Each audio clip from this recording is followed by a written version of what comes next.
Okay,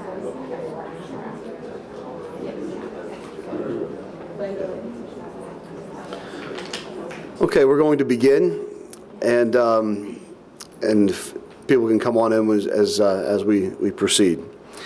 Just want to welcome everyone to the Catholic Pastoral Center of the Diocese of Savannah.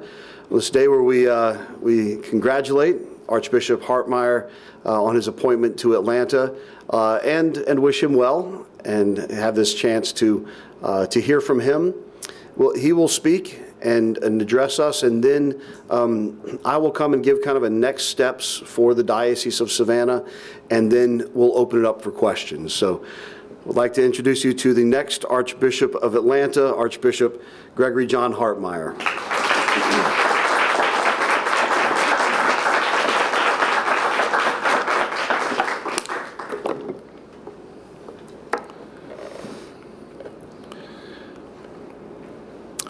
Thank you, Father Furman, and good morning, ladies and gentlemen.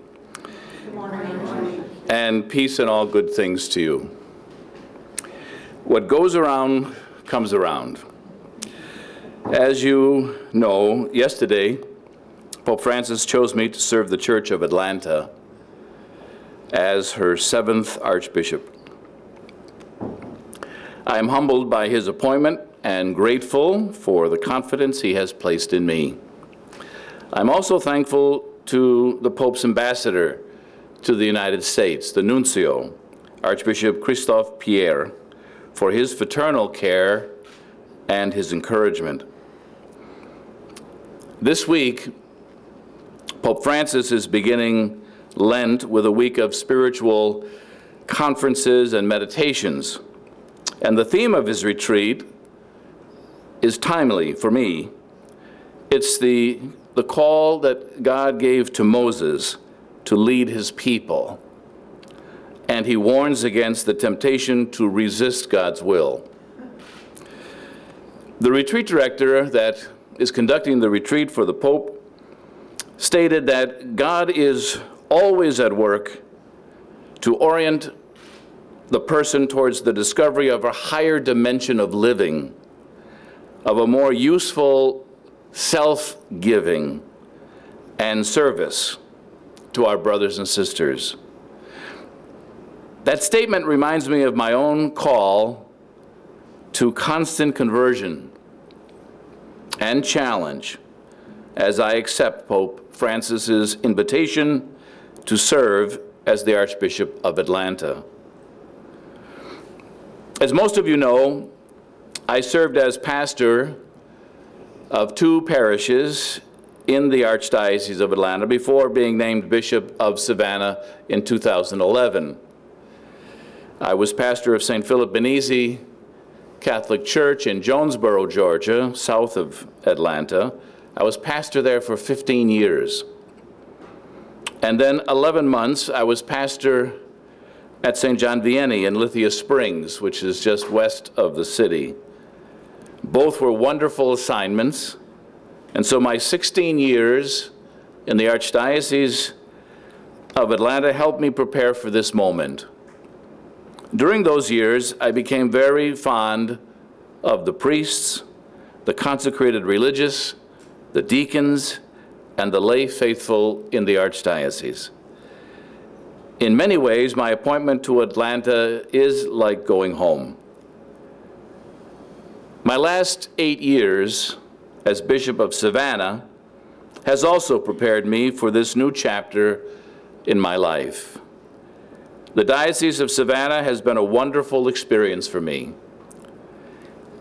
I lived and served with the ministers and the people of the diocese as missionaries, as we are a mission diocese. And so it requires a different style of ministry and an understanding of what it means to be present to the people of a diocese the size of ours, 38,000 square miles. As a bishop, I will never forget the people of my first diocese. I'm bringing those memories with me when I go to Atlanta. I will be forever grateful to my predecessor, Bishop Bolin, who mentored me and who was available to assist me in any way. He has become a dear friend whom I will miss.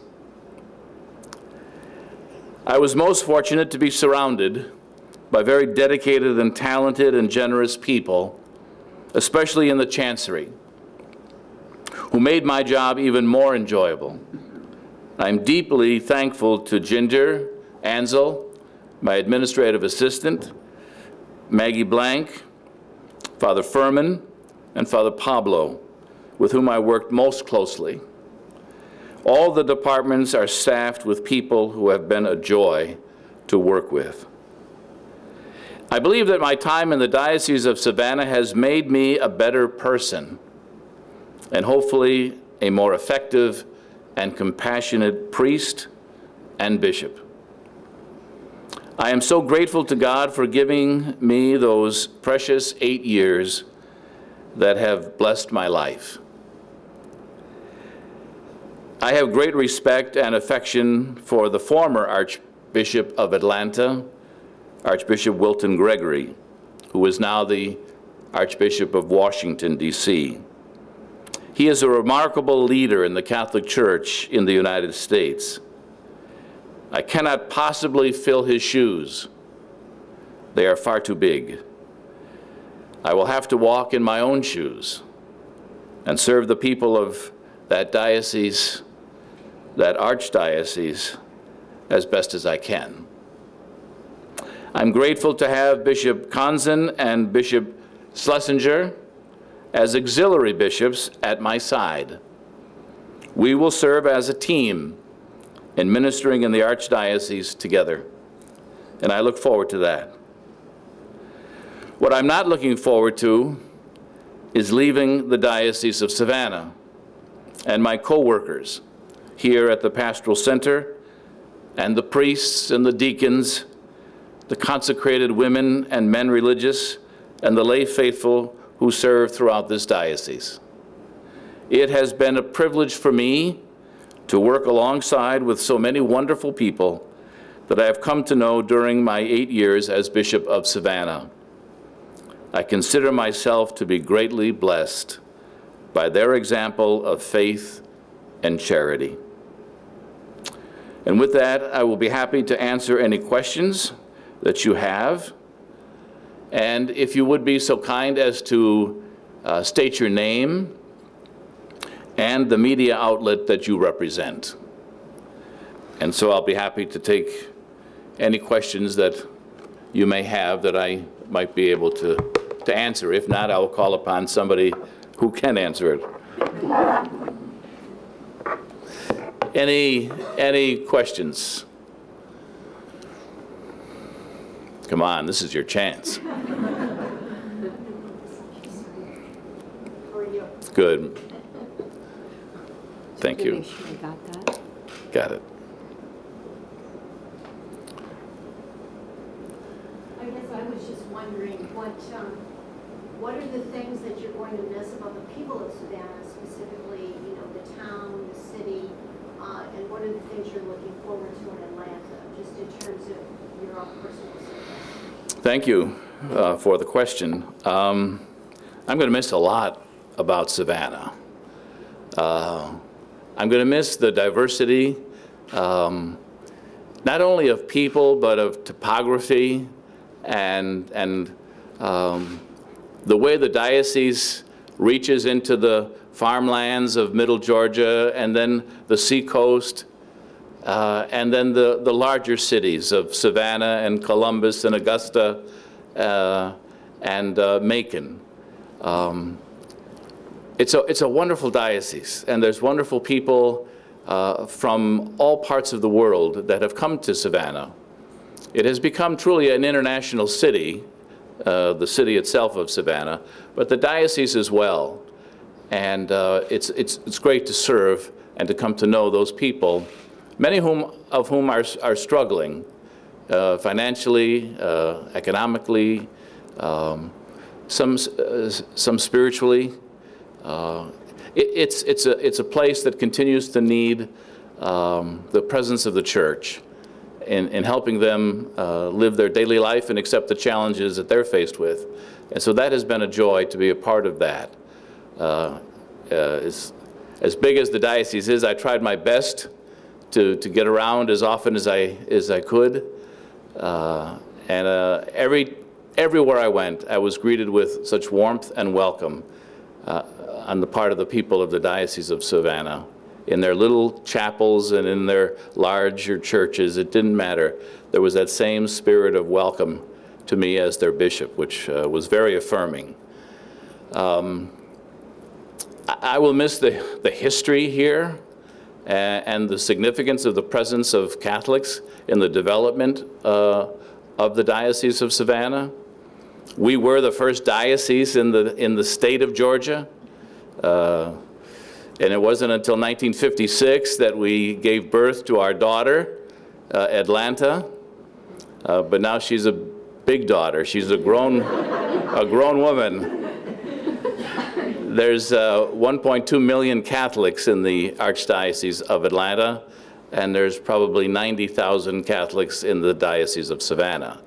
So it's considerably different in population and in size and in style. It's a new city, and it's a developing city, a lot of cosmopolitan representation in the Archdiocese of Atlanta. But I will miss, I will just miss the people that I've come to know these past 8 years here in Savannah. You know, it takes that long, especially as I have to drive from one place to another, and I sometimes only visit a church once a year because there are more than 70 faith communities throughout the Diocese of Savannah, so I can't possibly be there more than just a few times. But I get to know them over a period of 8 years, and they get to know me, and they feel comfortable with me, they recognize me, and I've come to love them for the work that they do, especially those that are in leadership within the Catholic community in which they live. And it's just, there's a warmth in Savannah, and those of you who are here and live here, you know that. You know what I'm saying. There's a charm about Savannah that I will miss. And it's not just the trees and the flowers and the shoreline or the vast farms as you drive through middle and South Georgia, and you see the cotton come into bloom, and the peaches and the peanuts and the blueberries and the onions and Vidalia. There's just so much in Savannah, and it's so rich. I'm not sure everybody that lives here appreciates it. It's when you leave here that you see how much we have in comparison to other places. And so I will miss that charm about Savannah. And the faith of the people here. It goes back almost 200, more than 200 years when we were part of the Diocese of Charleston. And then we became our own in 1850 as a diocese. And the growth that it has seen, slow, although, but steady. And very, very deep faith, and that I've come to enjoy and learn from the people in Savannah about what it means to be a person of charity, a person of care and concern, because I see it in the lay faithful, I see it in the volunteers, in the religious education programs, in parish ministry, in the schools. The dedication of the teachers and the administrators of our schools in this diocese. It's amazing. There is no clock. They don't work by the hour or by the paycheck. They work because it's a vocation for them, and they're dedicated to what they're doing, and the results are staggering. We have every right to be proud of our students and of the people who are being served in the parishes within our diocese. So that's Savannah, and it's it's a great place to have been the bishop of. Atlanta is a place I know also. I spent more years in Atlanta than I have in Savannah. But it's a totally different type of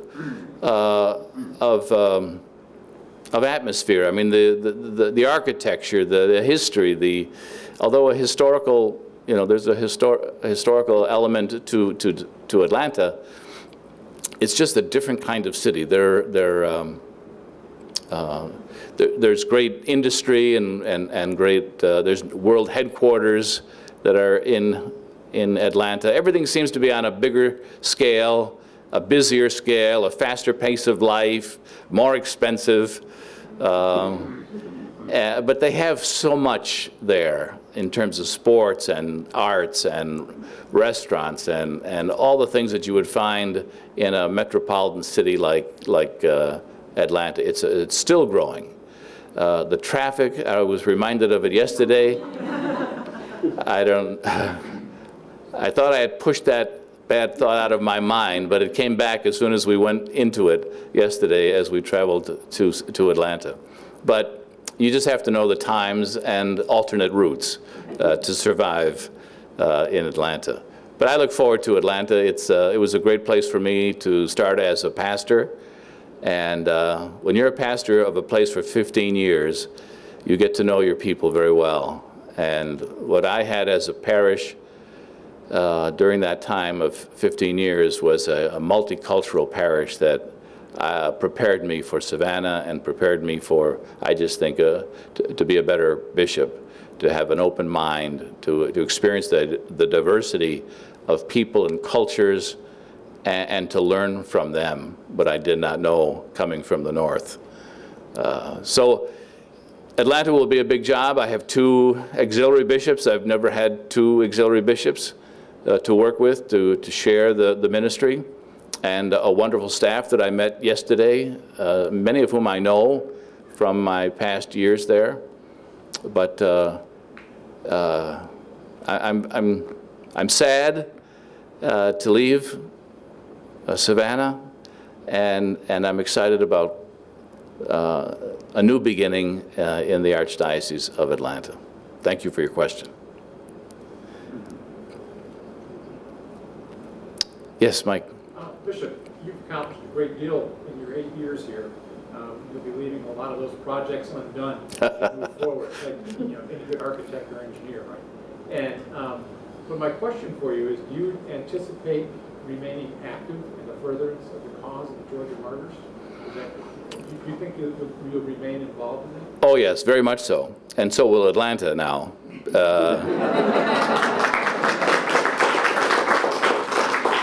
Because they are the martyrs of the state of Georgia when there was only one diocese in the very beginning. And so we share a common history in the development of the church here in the state of Georgia. So Atlanta needs to be a very integral part of the support that we give these martyrs in the cause for their beatification.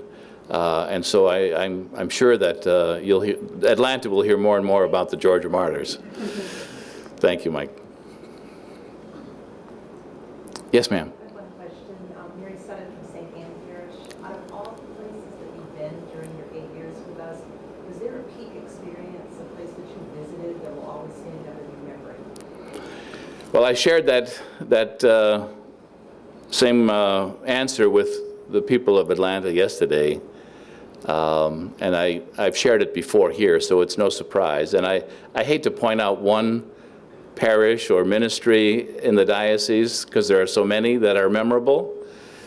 But the one that I think is the closest to my heart is the community in Sand Hill. It's a Hispanic community, almost 100%.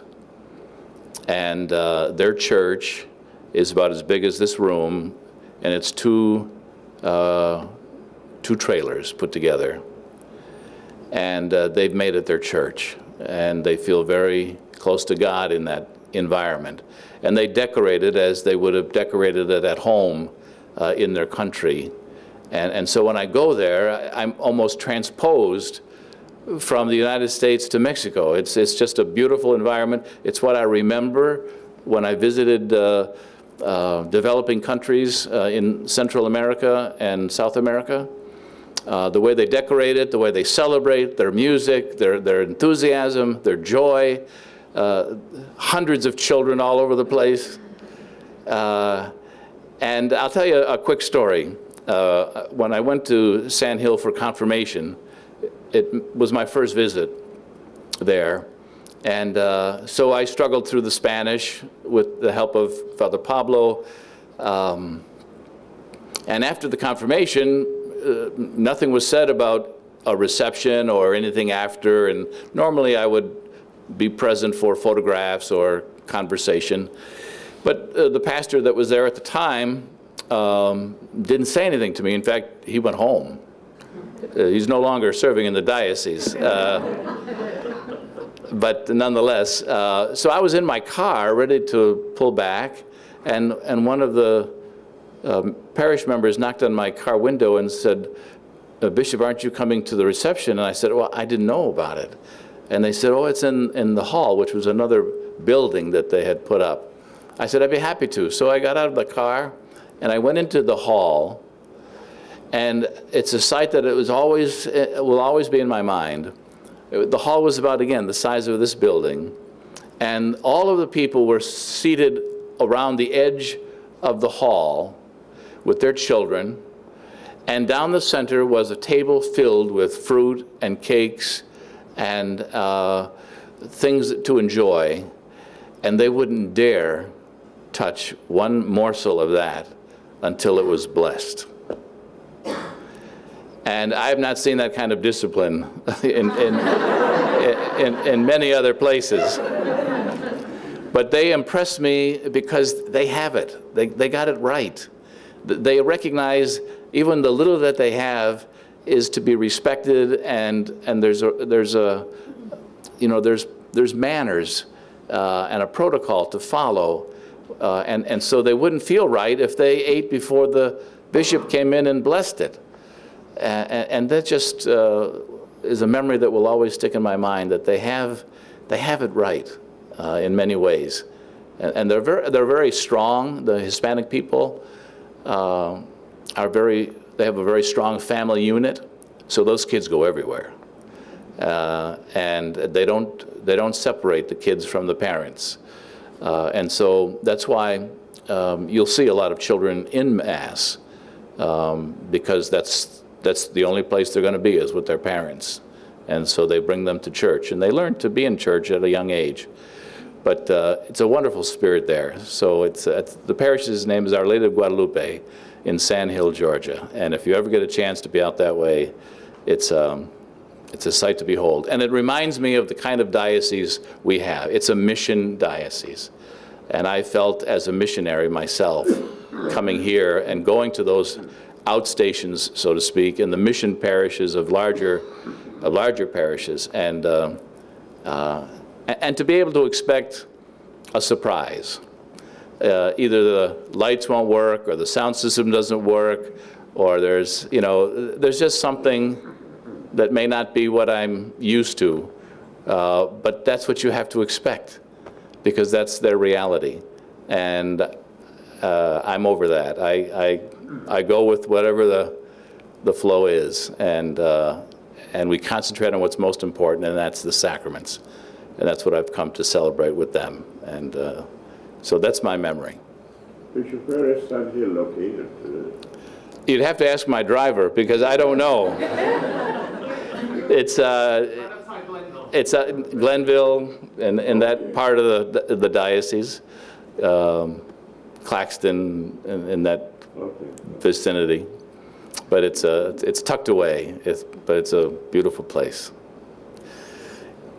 Any other questions? I'd love your interest in that kind of thing. Don't be shy.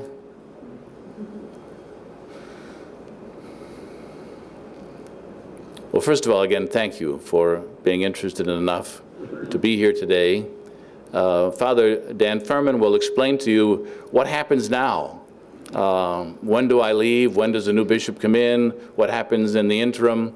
Those are questions that our people will have, because they haven't had that situation in a while. Bishop Boland was my predecessor, and he still is. And there was never a gap when there wasn't a bishop here in recent memory. So it may be a new experience for some people. So we want to let them know what the process is. So Father Furman will take it over from here.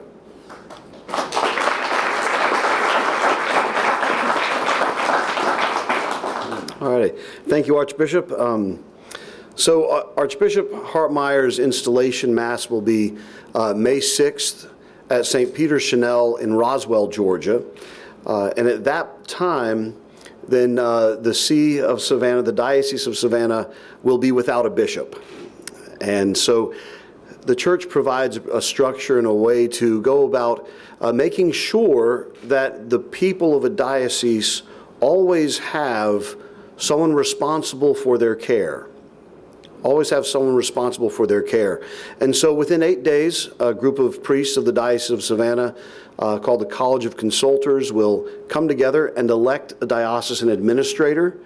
And from that point on, that administrator will have the obligations and the authority of a bishop, except that they can't ordain deacons, priests, or bishops. So that person will oversee the day-to-day operations so that things continue to run for the diocese and the care of the people remain. But no new endeavors are to be started underneath that administrator. But just to see that things continue until a new bishop is named. There's no time frame for a bishop to be named, so we'll just wait and see how long it takes Pope Francis to appoint a new bishop of Savannah. So until that time, we'll be under the care. The next 2 months, Bishop Hartmeyer will still be here. He'll split time between here and Atlanta. I assured all of the priests yesterday that their confirmation dates will remain the same. So they don't have to call and ask for that, but the celebrant might change. It could be Archbishop Hartmeyer, it could be Bishop Boland, it could be their pastor, it could be another priest of the diocese. So we will sit down next week and probably start assigning all of those details. But that's what kind of faces us in the foreseeable future. It is exciting. We don't go through this very often. I think the last time the Diocese of Savannah experienced something like this was in 1972, when Bishop Fry was sent to Lafayette, Louisiana, and Bishop Lassard was named our bishop in 1973, in March of 73. So we'll see how that goes. We'll see how that transition goes, but those are our next steps. So there's more information on our website there's a little more detailed than what I explained and what I gave. Those resources are open for everyone. Please take advantage of that. And we're also here to answer any questions as we move forward. So thank you all for being here, and we look forward to the installation of Archbishop Hartmeyer in Atlanta. Archbishop, we're sad to see you go. As soon as Archbishop Wilton Gregory was appointed to Washington, my stomach sank because I thought that the first thought was, oh, he's going to get a call. He's going to get a call, and I was very happy that no call came for 6 months, and then 8 months, and then I started to worry again because I felt that the nuncio was going to come back around and ask Bishop Hartmeyer. So Archbishop, we are sad to see you go. We thank you for your time here in the Diocese of Savannah. It means a lot to us. It has meant a lot to us, and we thank you for your ministry and the presence that you brought to our diocese, to our pastoral center, to our presbyterate, to all of the priests. So I want to thank you on behalf of the Diocese of Savannah, for all of your hard work and all of your countless hours, the miles you traveled, the hours that you spent. It has just been amazing. And that example of care, that example of love for us, does not go unnoticed. Does not go unnoticed. And be assured that we will miss you. And you will always hold a place in our hearts. You're more than welcome to make the drive down I-16 for vacation or just for a day, just to come back and enjoy Savannah. So thank you so much for your service as a priest, as our bishop over the last 8 years, and we look forward and we wish you all the best and all success as the Archbishop of Atlanta. God bless you.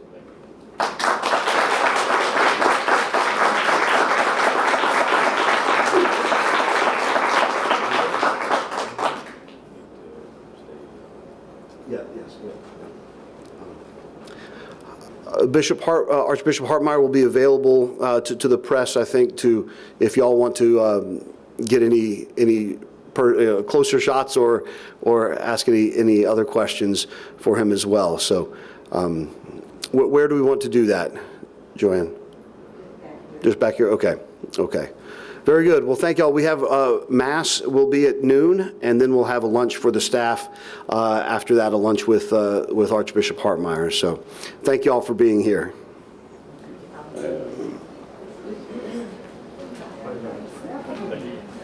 Anyway, I'd like to go down to